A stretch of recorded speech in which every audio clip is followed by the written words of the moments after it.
Bonjour et bienvenue sur mon podcast 1001 crimes. 1001 crimes, c'est un podcast qui a pour but de vous faire découvrir chaque semaine l'histoire d'un crime qui s'est déroulé à l'étranger. Aujourd'hui, je vous emmène en Moldavie. Anna Lebovic est une jeune étudiante en médecine et une Instagrammeuse qui a un grand nombre de followers, mais qui a violemment poignardé sa mère. Et ce qu'elle lui a fait par la suite est bien pire encore. Voici son histoire. Anna est née en 1999.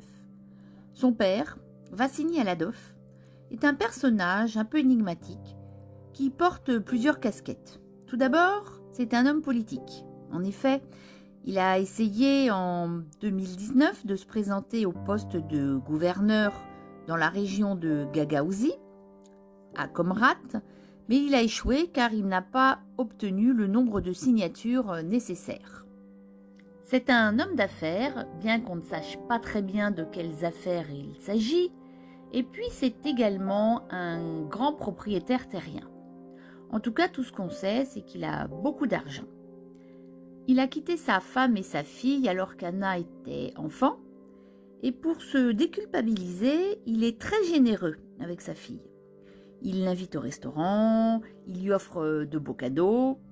C'est un homme qui n'a pas été très présent dans la vie d'Anna jusqu'à ses 21 ans, jusqu'à ce jour fatidique, donc il essaye de se rattraper comme il peut. Et c'est sa mère, Praskoya Lebovic, qui a élevé seule sa fille Anna. Sa maman est une femme à l'époque des faits de 40 ans, qui a très bien réussi sa vie, professionnelle en tout cas. Elle travaille et gagne bien sa vie et voyage beaucoup. Donc en fait, Anna est souvent très seule. De par le travail de sa mère qui l'oblige à voyager souvent à l'étranger et de l'absence du père, Anna a eu l'habitude très tôt de rester seule chez elle et de se débrouiller un petit peu toute seule, bien qu'elle n'ait jamais eu aucun souci financier. Alors Anna vit à Comrat, c'est une ville qui compte environ 25 000 habitants en Moldavie, et c'est une étudiante en médecine. C'est également une jeune Instagrammeuse qui compte environ 10 000 abonnés. Ce n'est pas énorme pour être influenceuse, mais en tout cas, elle fait tout pour avoir le plus de followers possible. Elle poste régulièrement de très beaux selfies partout où elle va. Elle voyage beaucoup et on la voit poser devant de nombreux lieux touristiques, la Tour Eiffel, devant de grandes boutiques de mode. Elle montre ainsi à ses followers son quotidien. Elle mène la grande vie, en apparence très bling-bling. Elle sort très souvent, elle va à de nombreuses fêtes, elle dîne régulièrement au restaurant. Elle nous montre un côté très glamour, en quelque sorte. On s'imagine aisément, quand on voit son Insta, qu'elle a une vie fantastique, faite de strass et de paillettes. Et je suis certaine qu'elle devait faire rêver plus d'une jeune fille qui voulait absolument lui ressembler parce que, en plus, Anna est une ravissante personne. On dit d'ailleurs qu'elle a eu recours à plusieurs petites opérations de chirurgie esthétique pour s'embellir. C'est pas tellement vérifiable, en tout cas, opération ou pas, elle est magnifique. Mais malheureusement, il y a toujours l'envers de la médaille.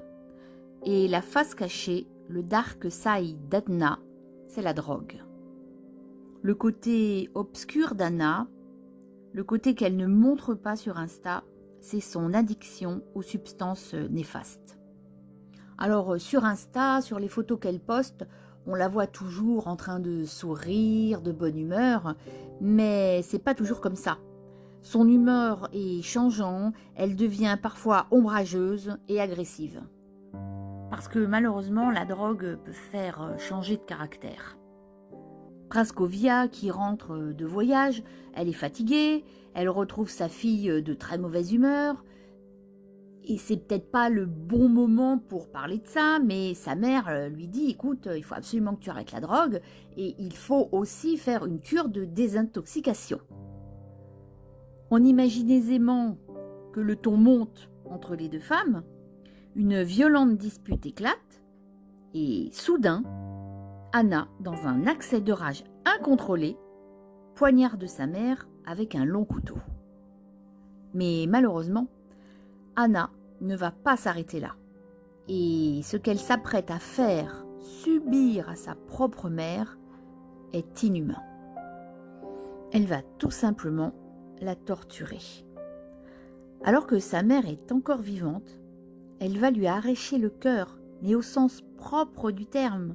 Elle sait très bien disséquer. N'oublions pas que c'est une brillante étudiante en médecine.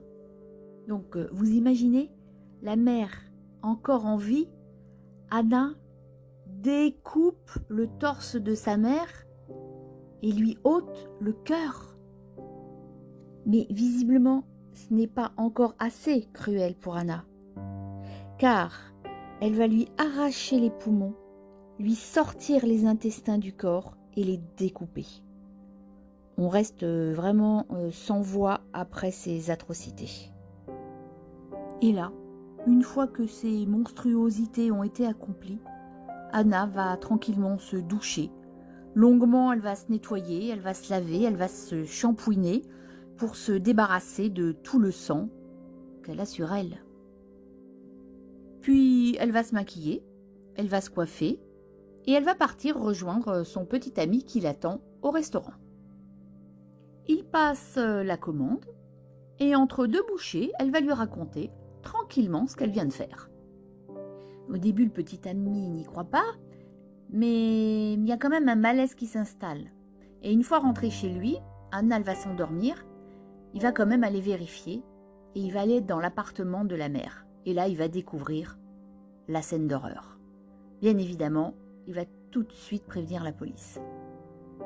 Elle est aussitôt arrêtée, elle ne va pas chercher à s'enfuir ni à nier. Pour la police, c'est le seul et unique suspect. La police va essayer de déterminer le mobile qui a poussé Anna à tuer sa mère et pourquoi avec autant de cruauté. Mais l'enquête est toujours en cours.